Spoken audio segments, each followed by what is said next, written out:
Hello and welcome to Core Women. My name is Dr. Summer Watson, and I'm the founder of Core Women, and I'm also an empowerment strategist for women. So if you are listening to this podcast to delve more into empowerment strategies, well, you're here for the right reason. However, Core Women was also developed because it's a special place that provides a unique idea for the hearts and souls of women. It's a place for us to share our strength, energy, wisdom, and authenticity. It's a place for women to find support and find strategic empowerment ideas that will help support our lives. Today on the show, I'd like to welcome Michelle Liles. She is a professional wedding and wildlife photographer. She has an undergraduate degree in political science and an MBA with an emphasis in marketing. She has traveled the world and is going to have an exhibit September 7th in Santa Cruz, California. Let's get right into talking to her about her journey. Welcome, Michelle. Hi, Dr. Summer. Thank you so much for having me, and I have so much respect for what you are doing with this program, and it's truly an honor and privilege to be part of this today. Thank you so much. Absolutely, and thank you. So why don't you tell us a little bit about your journey, how you've become, this amazing photographer, and then at the end of our conversation, I want to hear more about your exhibit, which is September 7th in Santa Cruz. So why don't you tell us about your travels, how you got into photography, where that began? Okay, thank you so much, and I appreciate your kind words. My first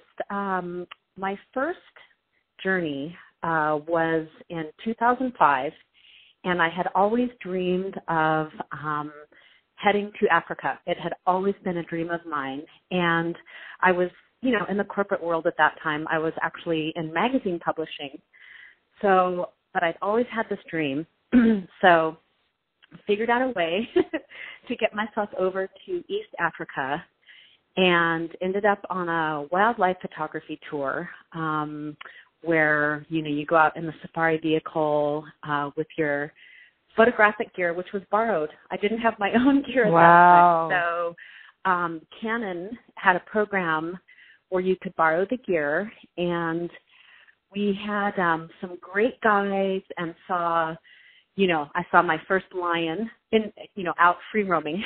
And, how was that? So I'm gonna break in here, but how was that experience? Was that amazing, burst into tears. Scary? Okay. I burst into tears.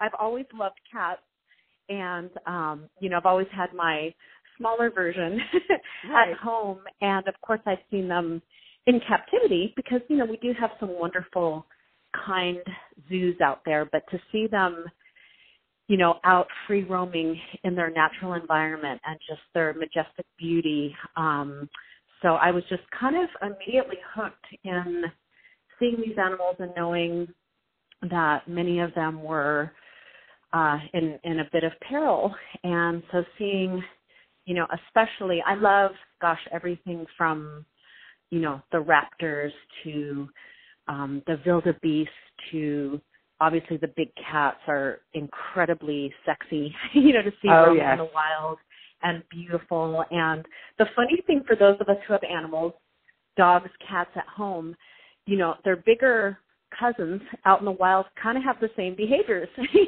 really?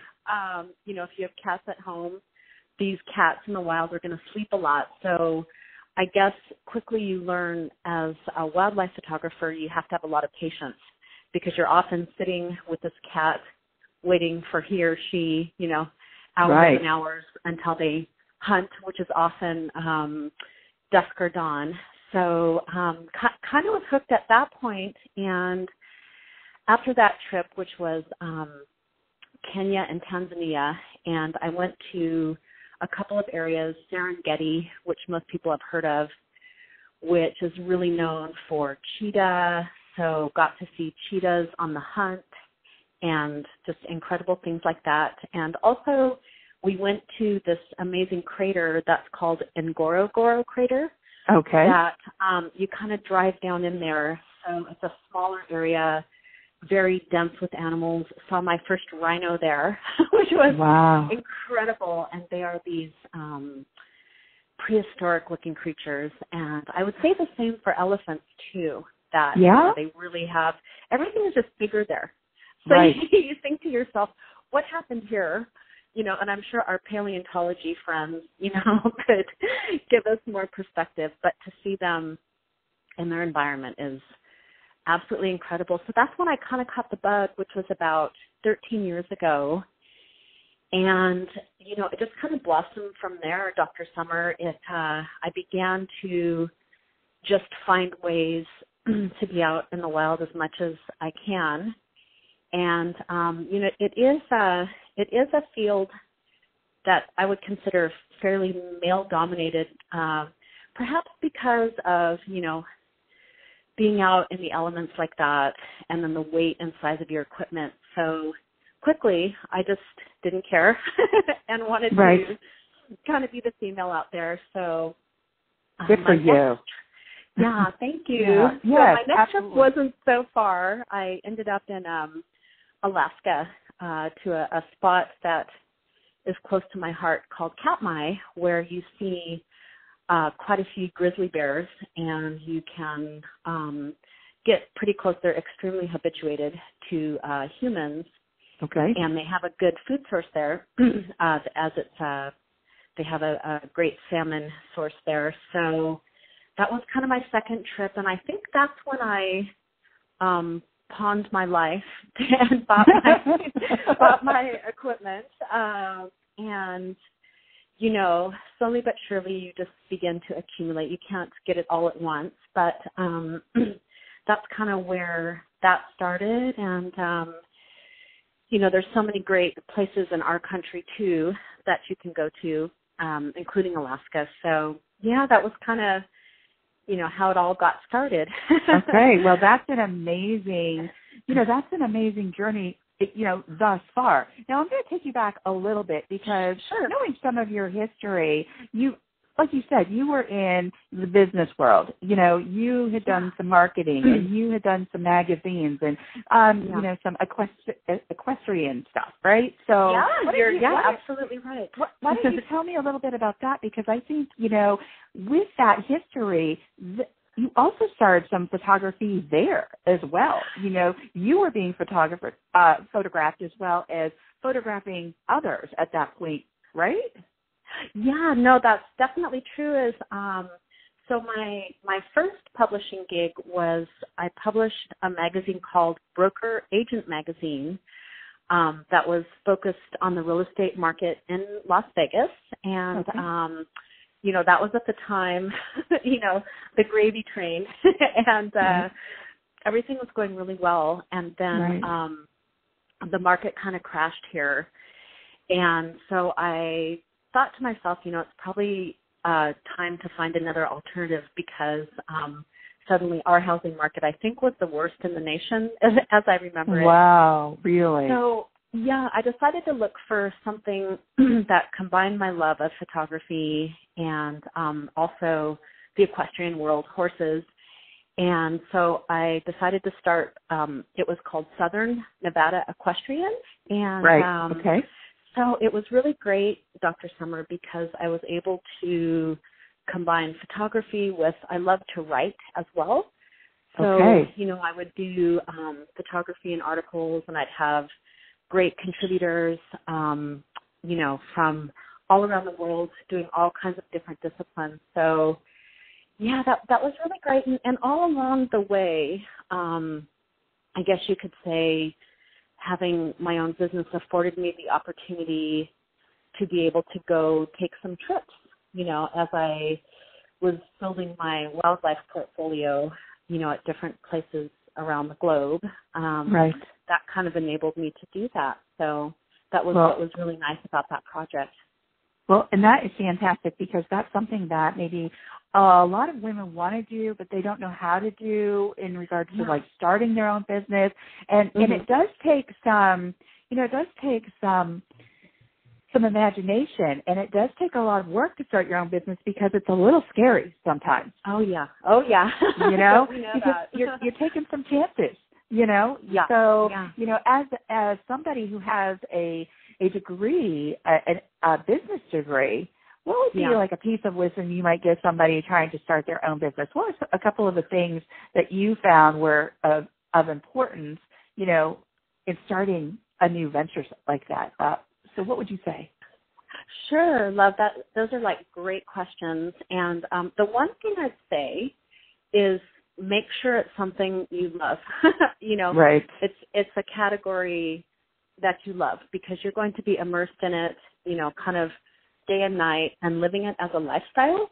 So I think it has to be something that, inspires you and, really makes you happy. So, it was funny, good old Facebook, when I had incepted my magazine and was getting started and, kind of just getting the premiere issue put together, I would get so much inspiration on seeing other people, what they were doing with their horses, their journey, breeds, what was going on around the world. And also, the way to network, which helped me right off the bat get some advertisers for the publication. And so I guess what I'd say is, utilize any free networks you can, right. because they're always great. But yeah, just definitely make sure, it's something that you're really passionate about because otherwise you'll burn out.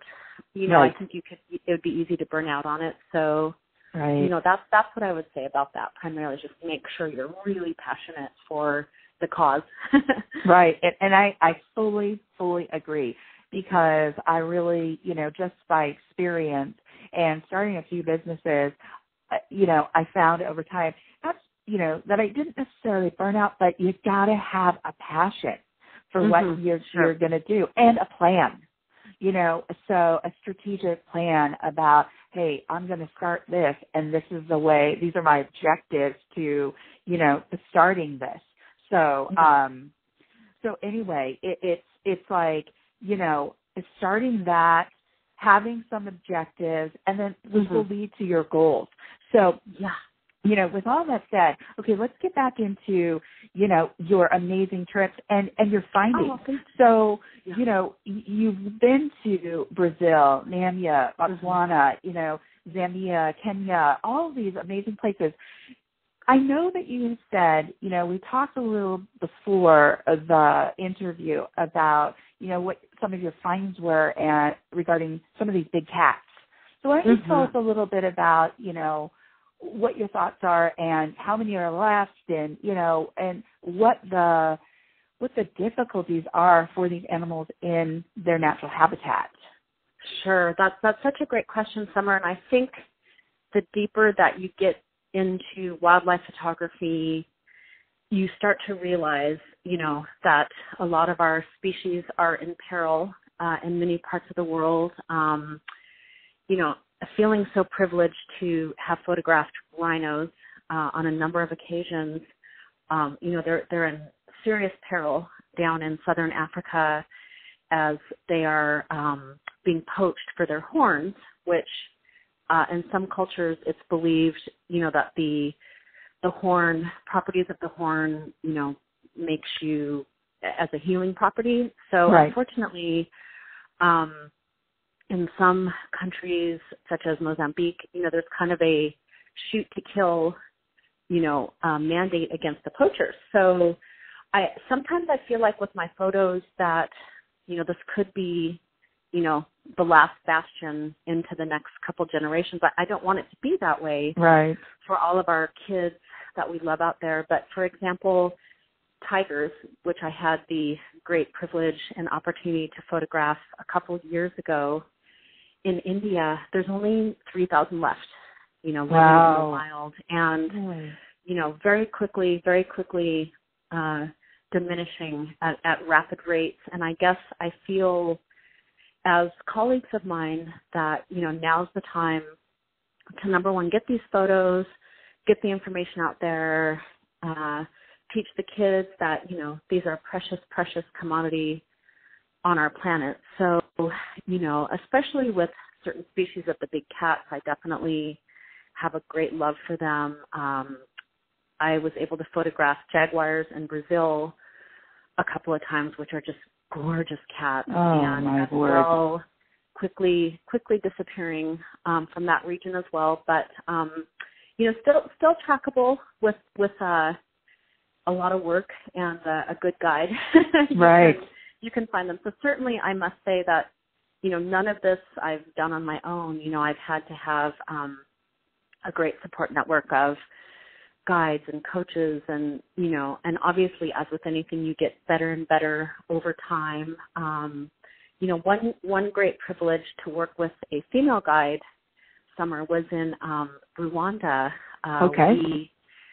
We went in quest of mountain gorillas, which are absolutely incredible and also endangered, unfortunately. Although I must say they're doing a great job up there. But we had a female guide, which is very unusual, and she was spectacular. So you have these opportunities, to work with people who are very connected with the animals, who have a great passion, who are not manipulating them, for personal gain or, and that's always what I try to look for when I'm seeking out, my photography. But, those have all been like really, really nice opportunities, especially with the very scarce creatures. And one other one that I just had, it was a little over a year ago. There is a creature called an African lynx. Okay. So it's a small cat, and this poor cat, you feel for it because, it's a cat, so it has a lot of predators, including larger cats. So cats like lions and leopard and cheetah actually hunt it. So not only does it have to hunt, it's being hunted, but it's very, very rare to spot them. And we were lucky enough we were in Eastern Africa to spot this cat and photograph it. And so that was something very, very special for me in the last couple years. That sounds amazing. And yes, you bring up some valid points there. It's being hunted and it's prey, and yet it's trying to survive, and there are all these beautiful cats. So, one of the things is, as a photographer as well, because you had mentioned earlier that you have to have patience because a lot of the hunting goes on at dusk and dawn. Is that correct? Is that okay? And so my question to you is, like, for a cat such as a smaller cat, do they hunt at the same time because they know the larger cats are, hunting at these other times? Are they in hiding? Just the whole idea of, the process in which you find out about how they live their lives and how they survive and how they, interact with one another. I'm sure you've learned so much. Oh, yeah, and that's one of the great things about it. I mean, I'd say, as with most cats, I would call them opportunists, meaning, for their own survival, they're looking for any opportunities they can. What's interesting about cats are one thing. So some species are solitary and others, work as a group, like such as a pride of lions, which is always really fascinating to watch. I've had the opportunity to see a couple of kills. It's not always easy, but how they work together in sort of a coalition to take down their prey, whereas other cats, such as a jaguar, a leopard, certainly these caracal that we saw, the African lynx, they're solitary, so they're kind of out on their own, which certainly leaves them a bit more vulnerable. Exactly.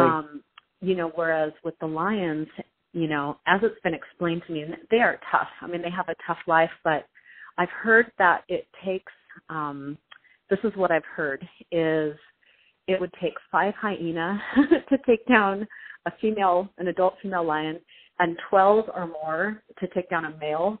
Wow. So, never had the chance to quite see that. But, they're tough creatures, no doubt. So to watch them and their habitat surviving, they can't exactly run down to Albertsons to grab their package, their snack or steak there. Yeah, So that part of it's really fun, and I also love another creature that's so lovely to watch, and where the females really have kind of a special thing that they do with their babies are elephants, and watching. They'll all kind of take care of each other's babies, and watching them as a group is so much fun, and they're really highly intelligent creatures. So that's always been something that I've enjoyed watching. And they live a long time. You know, they have lifespans similar to ours. So they're around for a long time, which is really neat. And that is fantastic. You know, and that goes to speak to, the poaching and the hunting and the ivory, and what's happening there. And like, how is that being what is that how is that looked upon, or how is that, or how are people dissuaded from doing that, or, in certain areas, it's a tough issue, Dr. Summer. They're kind of failing. And the reason is they have this huge land area that they're trying to protect. And it's very hard to do that. And I mean, unfortunately, so hunting, is definitely a way that they make money down there. Now, certainly I'm not against like a regulated, in a hunting camp, if it's not an endangered species. Right. I personally don't have a problem with that. Others might, but I personally don't. But it seems like you might remember a number of years ago the controversy about that lion Cecil. I don't know if you remember this. I absolutely where he do. was baited out of the park. Yes. Serious poaching. Unfortunately taken down by one of our American colleagues who was a hunter. A gentleman out of Texas. And but that's the kind of thing, unfortunately, it's just there is such a big land area and they're having trouble regulating it. So when something like that happens, now Cecil was like the most beautiful, big, gorgeous male lion. Absolutely. That was a huge story. Big deal. That was a big deal. So it diminishes the species. So then what happens is Cecil and all of Cecil's young are then compromised or killed by other males. So then suddenly the next leader of the pride is a smaller male, right? So because Cecil was the biggest. So it ultimately diminishes the species over time. So that's the kind of stuff, Summer, I do see,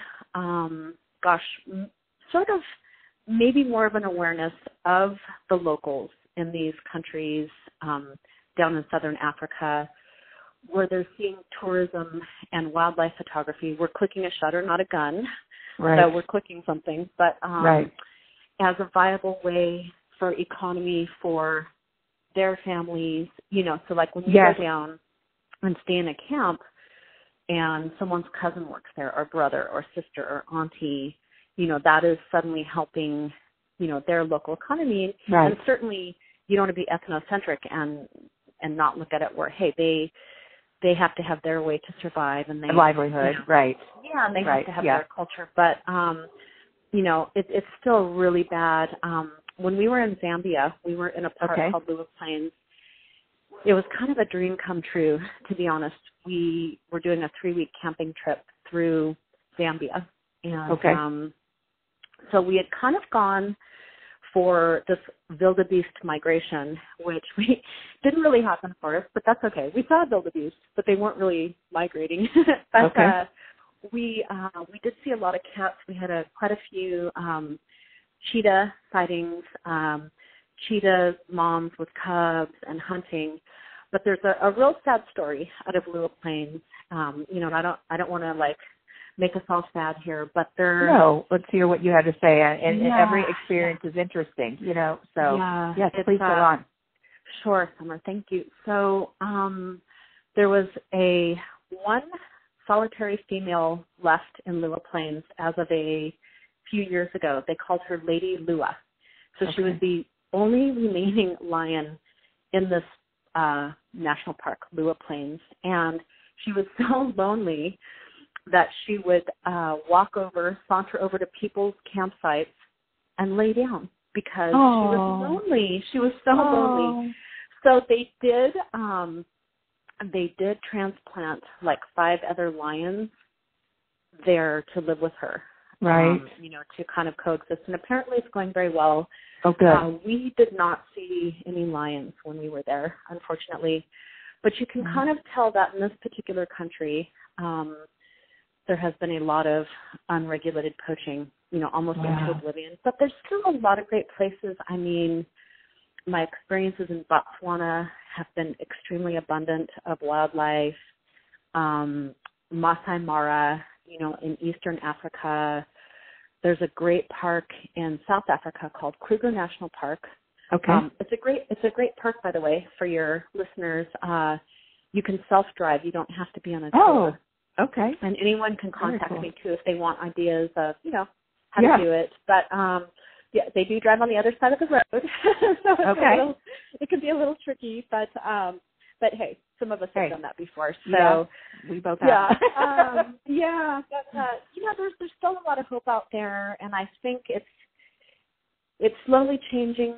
The question will be, is it in time? So I feel like the photos could be, a memento of the future. So that's why I have felt it so important. I've kind of changed my life a whole bunch to do this, to be able to go out and do these trips and, living more modestly.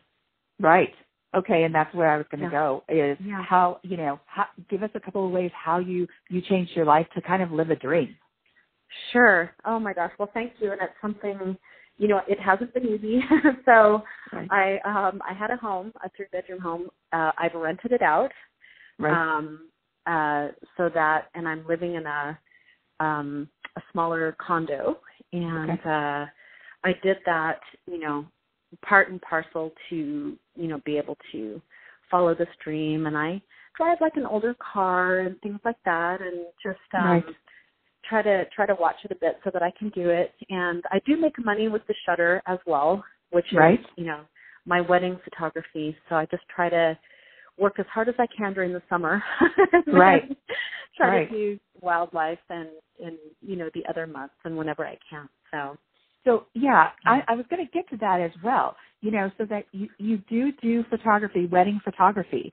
So if somebody wanted to connect with you, how might they go about? I know you have a website, so they would connect with you via your website at www.michellelilesphotography.com.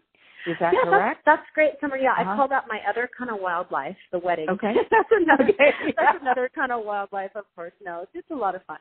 But, people in love are always a lot of fun. But, yes, they can reach me. There's a way to contact me via that website, and I've had plenty of success being contacted that way. So certainly it's my pleasure. Or if anyone has any questions or is considering safari or wants ideas, I've gone a lot of places to do these things. So it'd be my pleasure to answer any questions that anyone might have or get ideas. But I'd have to say, if it's something you're interested in, do it soon. I wouldn't wait too long, because every day the bush is changing a little bit, and the makeup of the animals and how they're coexisting and their numbers. So, sooner is better than later if it's something. But at the same time, you can get a great experience, looking at people's photos. There's some incredible wildlife programs on, that we all drool over, of course. Oh, absolutely. Planet Earth. But Planet Earth is like unparalleled. So, well, some of, the pictures that I've seen thus far that you have displayed either online via Facebook or Instagram or, whatever medium that I've seen them on, they are phenomenal. So if somebody wanted to see some of your work, I know that you're going to have an exhibit in Santa Cruz, California on September 7th. However, I want to go back to where would they see some more of your pictures? And where is it the best way to contact you through, your contact page on your website, or is there another way as well that you'd like to offer? But you tell me, because honestly, you have some phenomenal pictures, and I think you have amazing wisdom to impart somebody who might want to go on a similar journey or is inspired by the journey that you've taken. Oh, Summer, that's so kind. And, it's nice when you kind of see what's been fun about putting this exhibit together. And I just have to thank the Owl family who's letting me do this at the University Business Park on September 7th. They have been incredible promoting these First Fridays and have renovated this incredible building that was formerly a Wrigley gum plant, which is so funny, right. but have turned it into this gorgeous, lofty space that I've watched over the years just burgeon into this, there's biotech and bicycle companies and right. climbing and all kinds of beautiful art installation, and there's like a vintage motorcycle collection. So I'm so grateful for that, and it's given me a reason to compile the work, that was kind of, so I'm grateful for the exhibit because it sort of made me round it up a little bit. Right. But, so they can, your listeners can see my photos on the MichelleLilesPhotography.com website. There's a couple of different sections. One is weddings, one is wildlife. So that's one way. I'm also on Instagram at It's Long Lens for You to View 2. And that's the number 2. Mm-hmm. Yeah, and that's I've begun.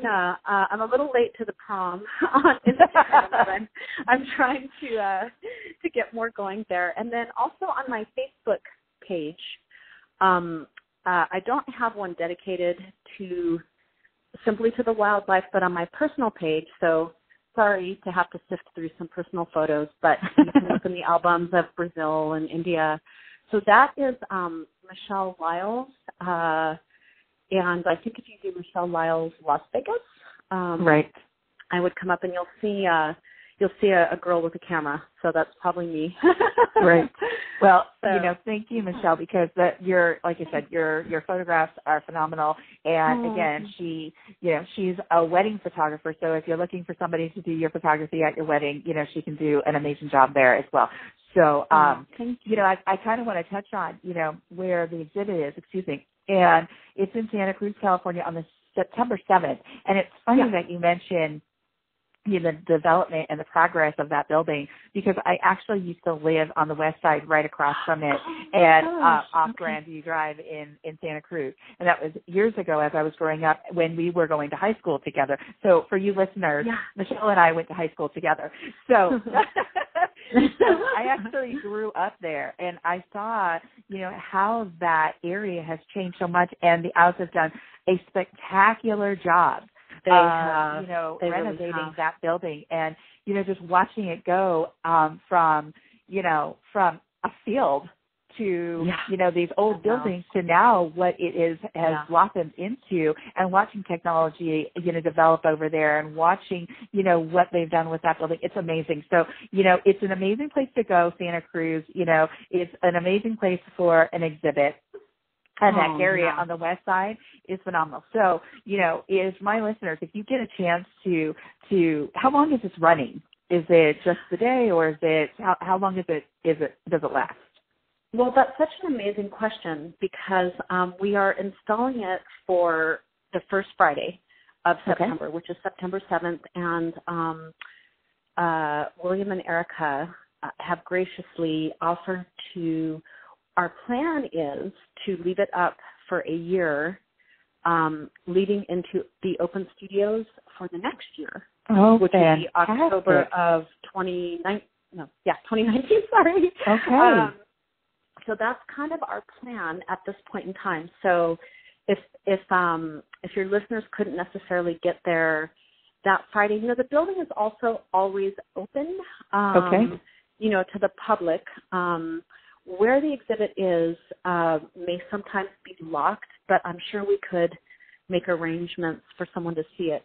They could contact me privately if they wanted to get in there and see it. So it'll be on some walls of a beautiful kind of lofty office space. So it's really such a privilege to do it, and I'm so enjoying the process of selecting the images and printing and trying to figure out how to cluster them together has been a lot of fun. So it's a little bit tick-tock now on the clock, but but we're getting there. There's a little time left.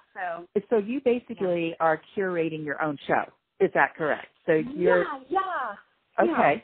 Well, and so, not only is she a photographer, not only because she has this amazing marketing experience, but she's also curating, her show. And what great experience. So, Michelle, I want to thank you for being on my show today and, thank you. Allowing us to hear your journey. So, thank you again. And now we're going to go into closing. So if there's one last thing you'd like to say to our listeners, what might be that one piece of wisdom you might want to offer? Well, listen, just whatever your form of art is, whether it's photography with your iPhone, photography with your eye, just do it, enjoy it. Don't be intimidated. It's funny in your art form. I know so many more people that I consider talented than myself, but I just decided to go for it. Right. And, just do it. Don't be afraid. Don't be afraid of what people are going to say, because people always have commentary. But, for the most part, if you're passionate about it, such as like what you're doing here with CORE, you're going to convey that, and people will, it's infectious. So I just say, go for it. And, use those iPhones too, people. I mean, you can get great pictures with those. So, just do it. And, seeing the world through a beautiful lens is always a lot of fun. Yes, absolutely. And that, I have one last question for you based on that, because I take a lot of pictures with my iPhone, and I absolutely love taking some pictures. So great. Do you ever teach classes? I haven't really done that, Summer, but you never know, down the road, it might be a possibility. Yeah. Right. Okay. Yeah. Well, it was just a thought, because I thought, I see your photography, and I think, hey, that might be something you might venture into later on. But, thank you so much again. I just feel it was such a pleasure to have you on the show. I hope my listeners get an opportunity to listen to this, because there's so much rich information here, so much that they can learn, So if you have a dream, start now, start getting on that dream, so that you can feel, be filled with the passion that Michelle is, that I have about CORE Women. Mm-hmm. So if you need a strategic empowerment coach, contact me. If you want to tell your story of empowerment, or how you have reconstructed your life to drive change, send me a video or an email of your story, providing permission to use it on my social media platforms. If you want to be featured on my podcast, reach out to me at info@corewomen.com. I want to hear from you and get to know you. You are now part of the CORE Women home. Let's get to know each other. Let's learn from one another. Please follow CORE Women on Facebook, Instagram, and Twitter. Please let your friends know about this podcast. If you write about CORE Women in your social media posts, please hashtag CORE Women. This is all about women. If you'd like to know more about Michelle, please go to her website at www.michellelilesphotography.com and follow her on Instagram. Thank you for taking the time to learn more about CORE Women, and please stay tuned for continued growth of the CORE Women movement. Let's grow and drive change together.